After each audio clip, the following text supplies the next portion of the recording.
Sara, welcome to the podcast. Hi, thanks. It's great to be back. It is so great to have you back because I was just looking back on the last time we recorded and it was almost exactly a year ago, which is Okay, kind of cool. perfect. So it's actually perfect timing to do a little bit of okay, what has happened over the last hmm year and how have things changed? Because there's been some pretty significant changes to your business. So anyways, if anyone wants to go back and listen to that original episode, it's episode 191. But let's give the audience a little intro to you. So, for anyone who didn't listen to that episode, is new to you and what you do, tell us a bit about your background and the work that you do with your business. Totally. So I'm a clinical dietitian. I'm also a teacher at heart. So I've always been a teacher and I've been interested in that. I started out in clinical nutrition in Denver and worked full time for several years. And then I got a master's degree and started teaching. And I sort of had an idea of what I wanted to do, but the job I wanted didn't exist yet. And so I sort of created the job I wanted, which is what I do now in my business full time. I'm the owner and founder of Edge Clinical Nutrition, and it's a company that I started to educate current and future dietitians on nutrition support. So, nutrition support very quickly rose to the top as I became a clinical dietitian. That was the number one thing I was interested in very early on. And it became pretty clear that there weren't good resources that actually taught nutrition support. There are a lot of guidelines, there are a lot of workbooks. There's nothing that like pulls all of these things together and teaches you how to write a perfect TPN order every time or how to approach different patients. And nutrition support is really an art and a science. So, where my courses excel is really teaching people kind of that art and science of nutrition support. I love that. So what do you sell now? I sell a nutrition support skills course. So it's a CPE course. It's worth 23 continuing education credits for dietitians. It's got 15 plus hours of video lectures. And then there's there's a physical component as well. So there's a 90-page binder with that where you get workbooks and worksheets and cheat sheets that teach you how to calculate tubing and TPN orders, medication resources, things that you can really pull out of your binder and take with you. Like the goal is to have these in your desk at work or in your internship if you're a dietetic intern. And so I've really been expanding that piece of my business quite a bit to offer a lot of like hands-on resources that are pretty scarce these days, frankly. Like everything's online. And I just think it's so helpful to have a piece of paper. So I have like lots of cheat sheets and guides that you can pull out and refer to. So that's that was kind of my original course was the nutrition support skills course, which has gotten a lot of love in the last few years. And then my new product that I started selling at the beginning of this year of 2025 is my CNSC exam study guide. So it's an 85-page study guide that I send the customer. And then there's an online component as well with practice exams and flashcards. Awesome. And so how has your business changed over the last year? Yeah, a lot, a lot. I mean, this year has been a year of tremendous growth in my business. My company was always kind of like a side hustle, and I always wanted it to be my full-time thing, but I fall into this trap because I love everything. I loved teaching. I taught at the college level for 5 years and I loved it. And I love working in the hospital. And so I just felt like pulled in all these different directions. Um, but it became pretty clear at the beginning of this year that this was like worth it if I could just have more time in my week to invest in the company and really scale it. And so that's what I did. I had to quit my teaching job in early 2025 because of a health issue I had. But through that, I was able to have so much more time to devote to my business. So now this is my full-time thing. I still work in the hospital a few days a month because I love it and just to keep my foot in the door. And to make sure that I can, like, my tools are actually practical. I feel like I actually have to still be using the stuff I create so that I know that they work. And I love precepting, and so I do precept interns at the hospital, but 95% of what I do is my company now. And out of curiosity, how does it compare? Have you reached the point now where your revenue pretty much matches what you were making working as a dietitian clinically before? Yeah, it's definitely surpassed what I was able to make as a clinical dietitian. So my clinical work, and I'm like very happy to talk about how much money I made or make as a dietitian because I think it's important to be transparent. Mm-hmm. Um, I started working in 2017. My preceptor was leaving and I got her job, which was not an entry level job, and I should not have gotten that job. But I was a Sodexo dietitian and they like to hire new grads. And so I was offered $19 an hour and I didn't negotiate. And I basically was like, great, I'll take it. And they Mm-hmm. had said when I passed my dietitian exam that I would get a raise, and I didn't. And then I kind of checked them on that. I was like, hey, what about that raise? Because I worked as an RD eligible for 3 months. And then when I got my RD credential, so I asked them about the raise and they gave me 25 cents an hour more for becoming a dietitian. And so, I mean, this is like so much has changed from back then. I mean, that was 8 years ago. And the income that I could make now as a full-time Sodexo dietitian is so much higher. So Do you just remember not what to, do you remember what $19 an hour was annually you in the know, South? you can, it's like inflation too. So I'd Yeah, have to kind of crunch the numbers. that's I fine. mean, it No was worries. not I was just, much. It was like yeah. a little over 50,000 a Okay. year, Yeah. which in Denver back then was not Sure. livable. I had to work 3 nights a week and every weekend at a restaurant. And I had 3 jobs really to like make ends meet in Denver. Mm-hmm. Um, but anyway, lots has changed. Mm-hmm. I actually like this is sort of an aside, but our hospital, the Sodexo contract ended and we got bought out. What we essentially became hospital employees last year. And at the very end of my tenure as a Sodexo dietitian, they had launched this career ladder and had like all these fabulous growth opportunities for us. And the pay got so much better. And I got up to like the third tier and I was getting a huge raise. So like night and day in just 8 years, so much changed. So I do think the landscape is changing a lot. But anyway, I I was adjuncting and working PRN at the hospital. And if I let's just take my PRN wages out of it, but with my company now I make significantly more than I ever could, even working 3 jobs. Wow. Are you comfortable sharing what that revenue looks like for your company approximately annually? Yeah, of course. I will hit probably 100,000 this year. Amazing.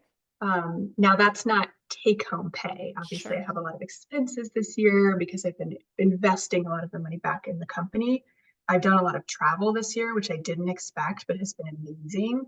So I went to the European Society of Clinical Nutrition conference in Prague last month, and just went to a local Aspen conference in Wisconsin to be a vendor for the first time. And I'm going to the Mid-Atlantic Aspen Chapter Conference later this month in October to present a poster abstract and to be a vendor. So a lot of the money that I'm getting, I'm kind of reinvesting into the Mm-hmm. company, but still like minus expenses, I'm still making more than I was making in my prior situation, which was adjuncting at the college and working 2 to 3 days a week at the hospital. And now, what does your weekly schedule look like? Like, what does your life look like? Well, it's a bit of a these last few months have been crazy just because everything's kind of hitting all at once. So fall is my really busy time. Like the very end of summer and fall is my time. Think of like back to school. That's when I like relaunch my products. The CNSC exam happens in October. So I'm doing like a huge push getting students ready for the exam. So August, September, October are like very crazy. So lately I've been working way more hours than I'm comfortable working and nights and weekends, which is typically not the goal. I'm also doing a lot I'm like fully revamping both of my products and reprinting everything. So it's been like really nutty. But my like baseline schedule is I'm home with my son who's turning 4 this week. He and I hang out Mondays and Tuesdays, and then he goes to school Tuesday, Thursday, Friday. So between the hours of like 8 and 4, 3 days a week, I work on my company and I typically don't do anything nights and weekends. So it's like 24 Mm, hours a week is my baseline. so cool. 24 hours a week, Mhm. 100K. Yeah, no, That's it's very pretty sweet. sweet. Very sweet. That's so incredible. You know what? I love your story because it's just such a testament to the power in something so specific, having Mhm, such a specific niche, and also creating something that is so incredibly scalable. mhm. Um, it's pretty amazing and it's pretty inspiring. So thank you so much for your transparency in just sharing that. It's just absolutely fascinating.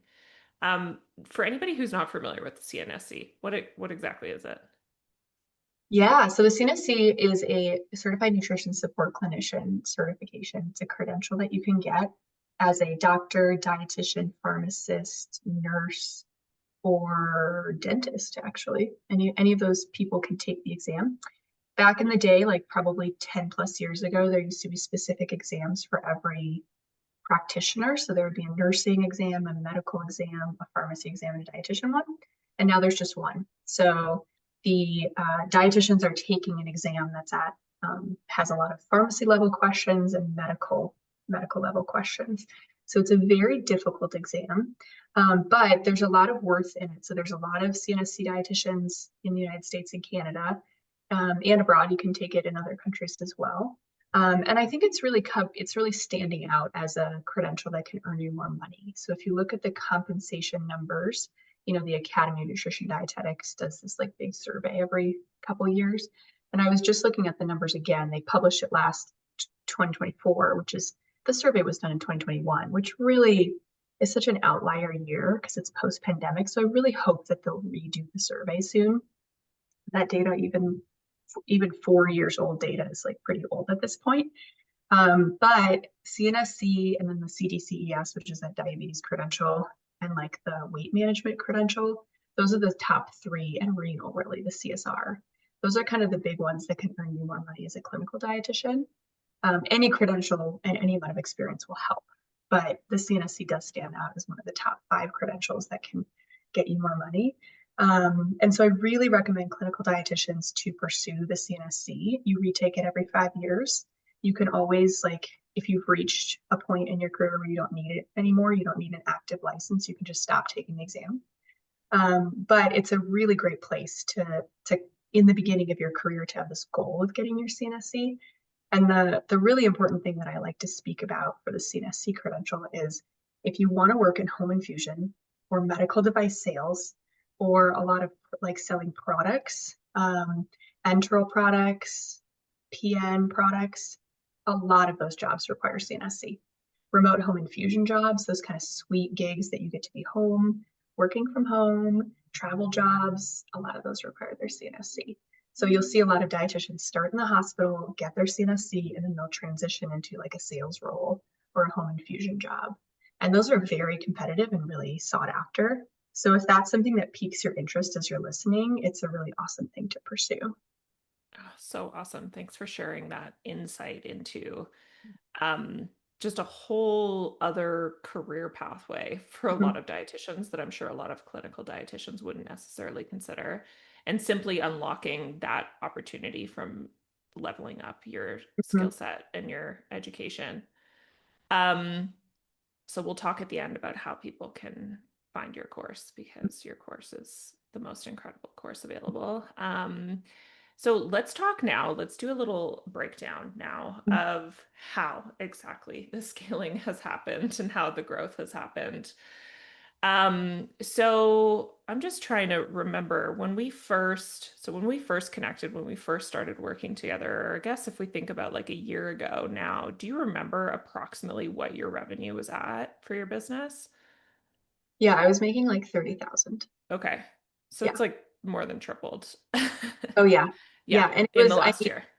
it was essentially covering my expenses, Yeah. like Yeah. that wasn't enough to really do anything with. Okay, so let's talk about some of the key strategies that you implemented that led to the growth and the scaling. Yeah, absolutely. So the number one thing that you recommended, and I did this like right off the bat, was switching to a more powerful platform. I had my website built the cheap way. I I didn't pay anyone. I paid almost no one to do nothing on my business. I was like, I'm going to do this the cheapest way possible. I'm not sure I would recommend that, but I didn't have any seed money. Like when I started my company, I didn't have $10,000 to invest in like a website designer. And so I DIY'd everything. Yeah. So I had a family member build my website shell. I did it on WordPress because it was cheap. Their plugins are usually free. Um, the functionality of my course, it was built through LearnDash, which is a plugin on WordPress. And it just always felt kind of clunky. The user experience wasn't great. It didn't have any fun, like ways to send bulk emails or funnels or anything. So the very first thing you recommended was to go look at a thing like Kajabi or Teachable. And I chose Kajabi, and it like that, if you look at the trajectory of my company, that was like a right angle to success. It was like everything changed when I changed to Kajabi. Um, I have funnels now. The way that I can market my product is so much better. My sales pages look amazing. My conversions are so much higher. Email marketing is included. Like everything is better on Kajabi. So that was the first thing I did. I think that's like that's just it's such an interesting case study of just the power of using the right tech platform Mm-hmm. to unlock growth because so you just mentioned the piece around your sales pages look amazing. And I think sometimes I see this quite often with dietitians is like undervaluing how important the visual aspect of sales is and having a really strong website and a really strong sales page because ultimately it implies professionalism, Mm-hmm. right? And if you have this like, pieced together, messy kind of looking sales page, not to say yours was like that because it wasn't, you had done a really great job, but it's just so different when you move onto a platform that really was designed for that visual aspect of sales. And I just want to throw one thing in here that this just like when I didn't even think about this, Krista, but when I was on WordPress and doing my website, I spent so much time on this website. So first of all, the return on investment was like nothing because I could Mhm. spend 40 hours in a week tinkering with my website to make it medium better, but like do Yeah. no email marketing. First of all, so it was a huge time suck. But the other big blind spot that I had was like I spent all day staring at this website on my computer. And most of my customers are purchasing my product on their phone. And Mm, so my website did not look good on a phone. Like the mobile mm, compatibility was just not good.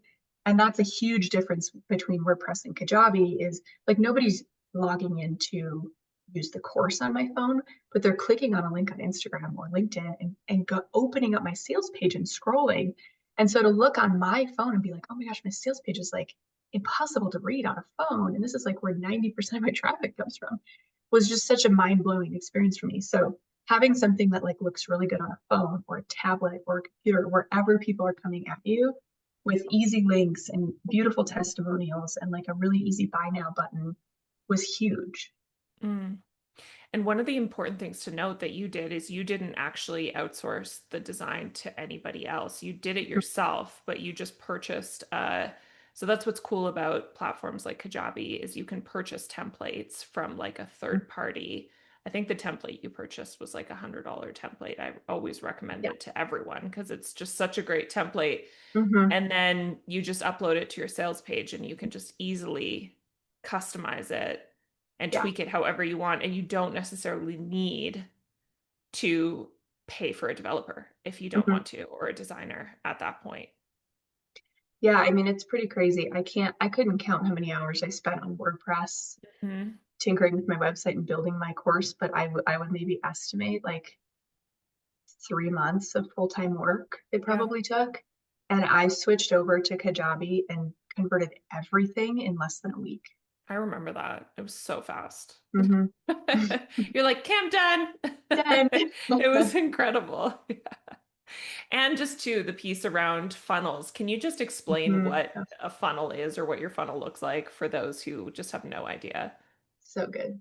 Yeah. This was such a game changer. I would say this is my number two. And Okay. so funnels are built into Kajabi. Essentially, what a funnel is let me just explain what I used to do. I had Yeah. freebies. I had these great like get ready for the CNSC exam. Here's a checklist of things you need to know, or like, here's a tube feeding cheat sheet. And I would just give them away for free. Like, you can click this download on my website. I capture your email address and then put your email address in this Excel document that I then do nothing with. I had this like 600 emails that I had collected that I was not using.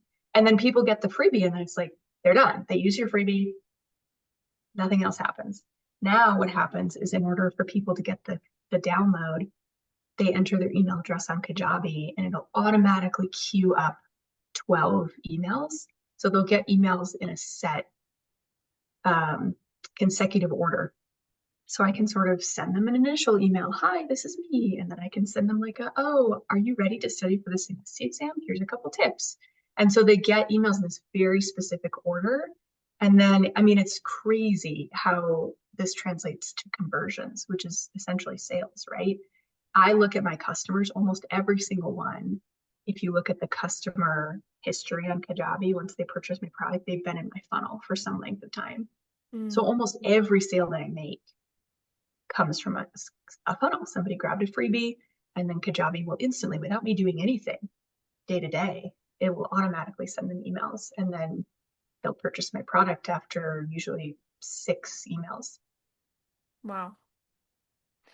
I remember, I think previously you would like send your freebie manually, right? Like when somebody would join your email list and then you'd like So pop in embarrassing. every day and like, no, that's totally, I love to share that because I think it's such a great example of you just started somewhere and you just like Mhm. took imperfect action and you were still able to grow an Yeah, email list of 600 people in an Excel document. Like that's just wild, but yeah, it's so awesome just that yeah. you just started imperfectly and Mhm. not everything needs to be perfect right at the Mhm. beginning. You just start wherever you're at and you just Yeah, get out there and put your product out there. And ultimately, that's the most important thing. And then you can refine and, make totally. it better as time goes on. Yeah, and if Um, you're listening and you're like 100K in 24 hours, that's where I'm at now, like after 6 yeah, years. I mean, there was a lot of work, yeah, nights and weekends, and way more hours than I wanted to spend doing like all this little yeah, stuff at the beginning. But yeah, yeah, totally. No, I think that's super helpful context. Okay, so we talked about the tech piece, we talked about funnels. What do you feel like was number three in terms of the thing that led to the growth? so I didn't have a marketing strategy when I started Mhm. my company. My strategy was I personally was not on Facebook. I didn't like Facebook and I didn't use Facebook. And so I was like, I won't use Facebook. That was my only strategy. Mhm. And so what I did was I used Instagram, which is, let's be real, almost the same. But it was free then and it's still free. And so I posted on Instagram and I posted on LinkedIn. And my strategy at the beginning was I'm just not going to spend any money on marketing. I'm just going to do things for free and see what happens. And I really underestimated the power of search engine optimization, which has frankly changed a lot since I started my company in 2020, 2019. Um, SEO just wasn't the same back then. Instagram wasn't even the same back then. But I I spent so much time building this beautiful website and I got almost no traction on my website. Like nobody was going there. And so I would say number 3 was getting myself to show up on Google.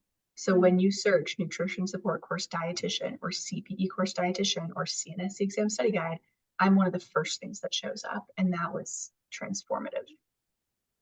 Yeah. What were some of the first steps that you took to revamp your SEO or to actually, I guess, Mhm. get SEO kind of started ultimately? Yeah, keywords. So you Hmm. did an audit of my website and my business and found really like what keywords are people searching that are already getting traffic to my website? Keywords and phrases. And this was a huge mindset shift from Krista because I have a minor in journalism. And so I have like a very specific, like it's Chicago or MLA style. Like that's just what I was taught and what was ingrained in me. And so I have a very specific writing style. Um, and so sometimes when I write things, they sound good to me, but it's not what people are Googling. And so I had to shift my mindset and be like, okay, I don't want to call this freebie a TPN calculation cheat sheet because it's actually called CPN now and not TPN. And the word cheat sheet is just like weird to me. Yeah. But I had to shift my brain and be like, but people are Googling TPN calculation cheat sheet. Like this is a thing that people Google. And so in my actual course, I can name things whatever I want to name them. But when I have a blog or a YouTube video, I have to be very careful to name it something that actually is going to show up on Google. Because what's the point of creating something if nobody's going to find it? Mm-hmm. Yeah. Have you noticed, and I don't know if you've tracked this at all, but have you noticed traffic coming from ChatGPT now too?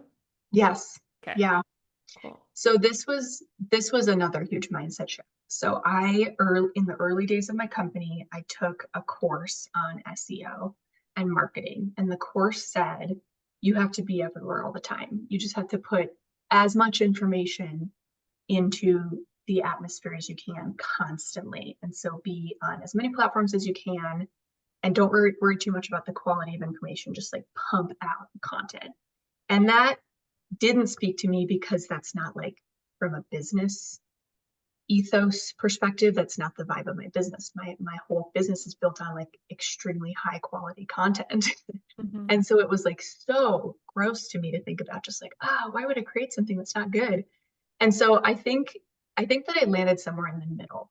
I will not be on 7 platforms ever. I just don't have the bandwidth to do that. I don't have the interest to do that. Um, and also, I didn't realize that even if I'm not on a platform, I can still show up on it.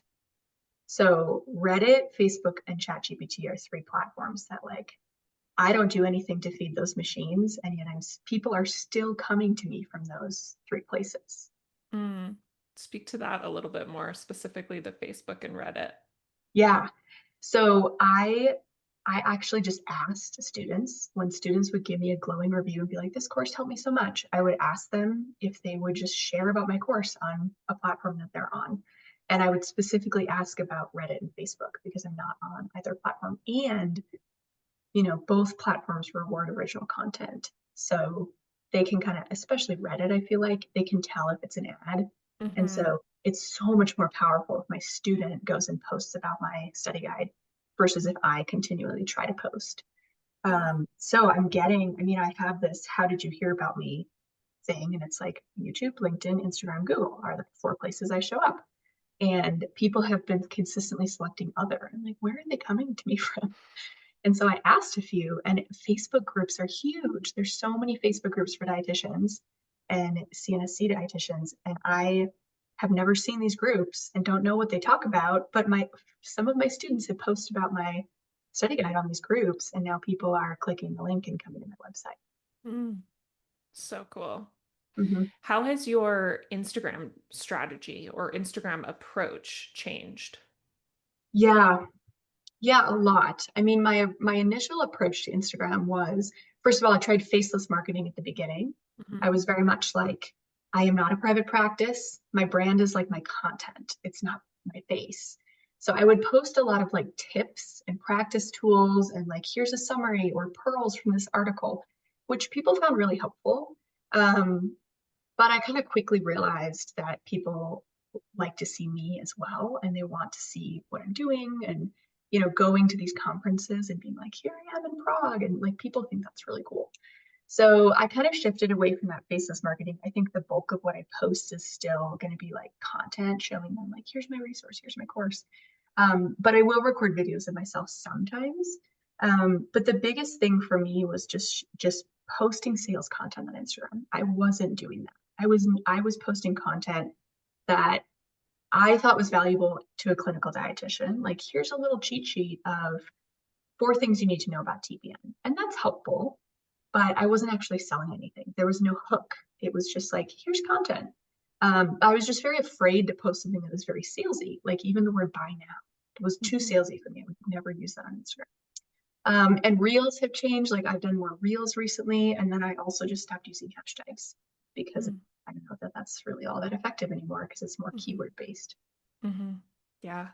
Mhm. And now what's really cool is now you have a funnel to drive people to Mhm. from Instagram, right? Like you have a place for people to go and you know your email list converts. And so it's like Mhm. such a natural, just like it's such a natural flywheel of Mhm. like, okay, posting the content, driving people to the Mhm. email funnel, people go through the funnel, and then a certain percent of them become a paying customer. Like Mhm. it's just this like beautiful cycle that could just continue to repeat. And that's really what a marketing strategy is. So that's Yeah. really, really cool. Yeah. Yeah, and I think it was helpful for me to kind of realize, like in the spot that I've landed now, what I do on Instagram feels very authentic to me. And I really Hmm. always wanted it to feel that way. And so if you're listening and you're like, oh, I also don't want to post salesy stuff, I think that there's such a happy medium that you can reach. I do post sales stuff like when I relaunch a course or when I post something in my stories, then I'll also post like, here's my funnel and kind of drive people towards that. But that doesn't mean I don't get to do what I love, which is like I'm reviewing a journal article that I read yesterday that I think is awesome and everybody needs to read. And I'm going to break it down to you so that if you're like driving in the car or on your lunch break, you can just listen to this for 5 minutes and you don't have to read the article. I just find that so helpful. And my followers love that kind of content because realistically most of the people that follow me are in this niche and they're like working in clinical nutrition and they love the like, oh, new Aspen guideline is out, like all that kind of nerdy stuff that I get excited about. I still get to post all of that stuff as well. Mm.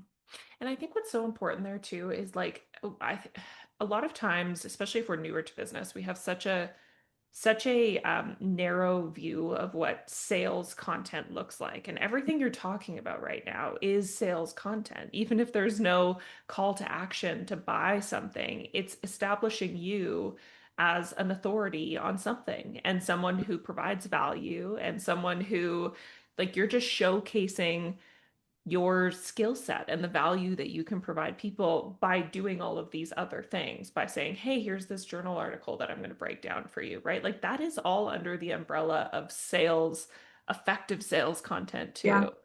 Yeah. So I think that's just so important to remember is that it's not just sales is not just being traditionally salesy. It's Hmm. like Yeah. very deep and multifaceted Hmm. and impactful and important when we have something that's actually adding a lot of value to the world and helping a lot of people. You should 100% be out there selling that thing. Yeah, You're doing people absolutely. a disservice if you're not. Well, it's interesting because I had somebody look at my website and do like an SEO audit two Mhm. years ago. And he actually came back and he was like, okay, I looked at your website. I don't know. He's like wasn't a dietitian, he's a tech guy. And he's like, I actually don't know what you're selling. Mm, And that was so fascinating. embarrassing, but So also like fascinating. fascinating, right? Yeah. Because like had such blinders on to even like go show my website to somebody who's not a dietitian and be like, does this make sense to you? I had no buy now, no call to action. It was all just like establishing me as a professional, tuning my credentials and experience, but there was nothing about like what is the product, Sarah? Yeah. Yeah. Oh, that's so interesting. It's so helpful to have an external perspective Mm-hmm. sometimes looking in on your business. What do you feel like, so if you were advising another dietitian on where to start when it comes to marketing an online course or an online product, like what would you tell them? What would you tell them in terms of where to focus and what to do? Yeah, in terms of which platform to use. Yeah, or even just, yeah, I think just marketing, how they think about marketing in general. Yeah. Well, a couple things. I mean, I think it really depends on what you want to do and what you have the bandwidth to do. So I would really think about, does it excite you? The idea of making TikTok videos, for example, for a lot of people will really excite them. It doesn't excite me, but for some people who are like really literate with TikTok, maybe that's exciting for them. And that's a platform that they choose to use because they can get excited about that. I knew that I would never consistently do it. And I could start a TikTok platform, but it would be always the last thing on my to-do list. Mm, And same thing with like Facebook and all of that. So I think it's important to be honest. Like you want to show up in places that have high value, but it's totally okay. And a lot of people won't agree with this, but tell me what you think. I don't think you have to show up everywhere. I yeah. think it's better to do something well than to like post one TikTok video every 3 months that like nobody watches. Mm-hmm. Yeah, I agree. I totally agree, especially if it's going to be something that, well, and I think one of the most important pieces is like leaning into the thing that you feel like you can do consistently Hmm. too, right? Like if something's not aligned, you're not going to be able to keep doing it. You just Yeah. won't. You'll hate Yeah. it and you just won't. You'll find every other excuse to not do it. Hmm. I feel like that's been my journey with podcasting is like I know it's something I actually just genuinely really love because I'm still doing it 4 years later. Like we've Right. taken breaks, but ultimately like it's still around, right? So it's just one of those things where I'm like, man, that's just such a um you just that's how you know when something is truly aligned with just you and what you want to do in your business and how you want to spend your time is if you can keep doing it. Hmm. Yeah, I love Yeah. that. Yeah, and Yeah. I would also think about, and this is not something that I would have thought about even 6 months ago, but some platforms are really similar. Like if you're creating a video, you can easily post that video on YouTube Hmm. and I don't know, like Vimeo, or there's probably some other platform. If you're posting on Instagram and TikTok, you can usually use the same type of like reel. For me, Instagram and LinkedIn work really well, although I don't have any platform that can, like when I make a reel on Instagram, I don't have the tech, whatever I need to post the reel on LinkedIn. That probably exists, but I haven't explored it. So I end up just posting static posts on LinkedIn, but I recycle the description. Mm. So I do one thing once, like once a week, I make a post on Instagram and then I copy and paste, like maybe use a different picture, but I put that same exact content on LinkedIn. And it's like 2 for 1, which is really Hmm. easy. Yeah. So are you just posting once a week on Instagram? You know, this has just been like a weird Yeah. time. I'm definitely posting more than that now because it's my busy time, but I would say I do one sales post a week Hmm. on Okay. LinkedIn and one sales post a week on Instagram. Like, here's a course, here's my course, buy it kind of thing. I Hmm. also will post, I'll do like a blog and I'll share that on both platforms. I post on my Instagram story quite a bit, especially during the CNSC exam. Leading up to the exam, I post like practice questions on there. So if you follow my story, you'll see a lot more action. I'm on there like probably 3 days a week doing something. I'll probably post a reel once a week on my Instagram that doesn't make it to LinkedIn. But it's different. It's a totally different group of people on LinkedIn and Instagram. So I found that that combo to actually be very powerful. Awesome. I love that too because it's not an unrealistic every single day Mm-mm. type of a strategy too. Um, which I think is going to resonate a lot with a lot of people listening. Um, what is next for your business? Ugh, I have so many ways to answer this question, so I'll just tell you everything. Love Um, it. it's a very exciting time. So Yeah. one thing that sort of just like landed in my lap this year that I did not see coming was in-person conferences. Mm. And I remember you telling me maybe that's the next phase of marketing is like to go in a conference. And I was like, oh, I don't really want to. And my husband travels a ton for work. So the thought of me traveling for work and him traveling for work was like so overwhelming to me. Hmm. But I did a clinical nutrition fellowship at Duke, and they invited me to go to the Aspen conference in Prague last month to accept my certificate. And I was like, chance of a lifetime. Yeah. I'm gonna go. And it was the coolest thing after being on Zoom and just in my clinical office, in my house, and on Zoom for like the last 5 years. I haven't gone to a single in-person conference in 5 years. I don't know about anybody who's listening, but like the whole going to a conference has not recovered since the pandemic. A lot Yeah. of things are virtual now. It's just not the same.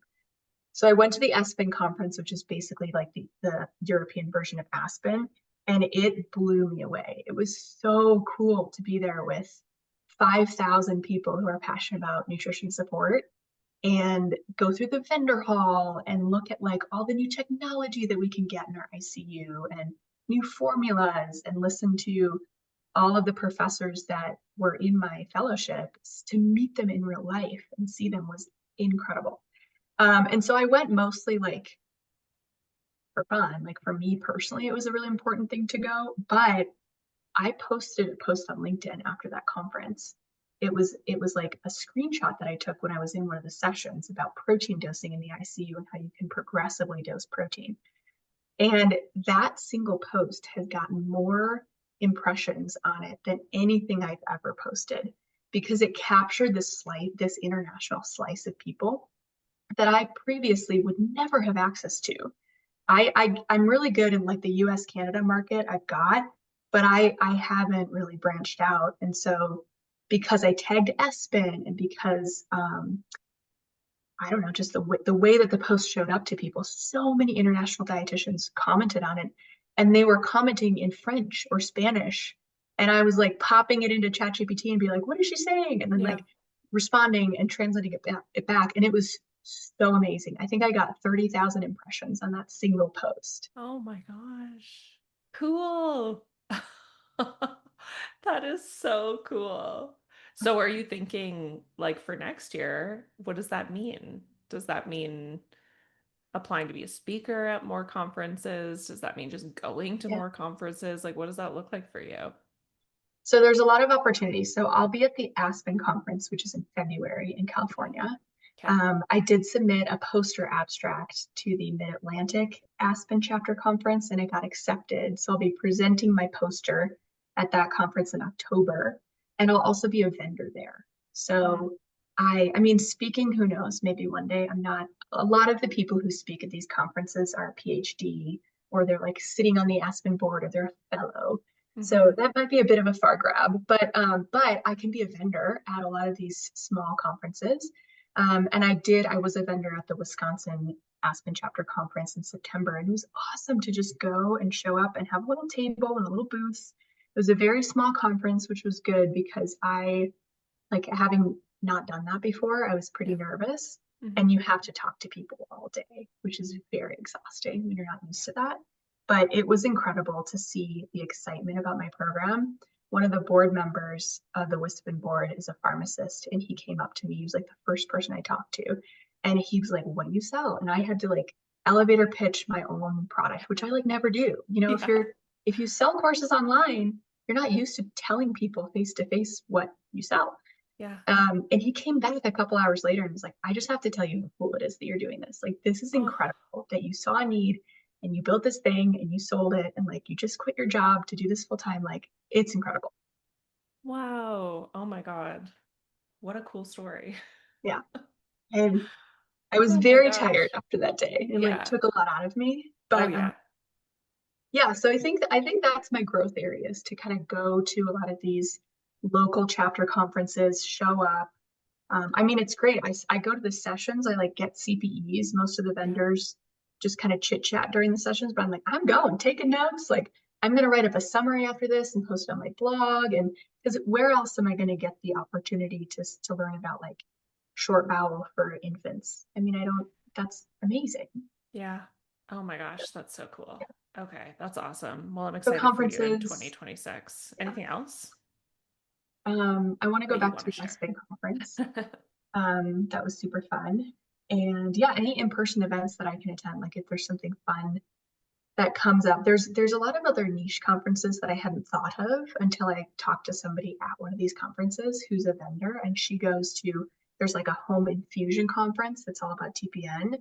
There's a Only Foundation conference, which is like support for families and patients who have feeding tubes and TPN. There's a Society of Critical Care Med conference, which is mostly tailored towards doctors, but dietitians can go to that. So there's all kinds of conferences all over the world really that I could attend. So who knows where you'll find me Cool. next? That's awesome. I love that. So where can the audience find out more about you and your incredible products? Yeah, my website is edge-clinical.com and I'm on Instagram at Edge Nutrition Support. So that's Awesome. that's where you can find me. Perfect. Awesome. All right, Sarah, it was so good to talk to you. Thank you so much for being so transparent and just bringing the audience along on the journey with you. It's just been so inspiring to be able to see your journey and to be able to be a part of it and a small part of it and to work with you. It's just been awesome. I'm so excited to see where the future goes and where 2026 brings you and your business. More growth, more Thank revenue. you. It's going to be incredible. Yeah, thanks so much, Krista. You've been a huge part of launching my business and scaling it, and I feel like this year has been a year of incredible growth, like more than I could have ever imagined. And I really couldn't have done it without your expertise. So thank you. Oh, thank you. Okay, thanks, Sarah.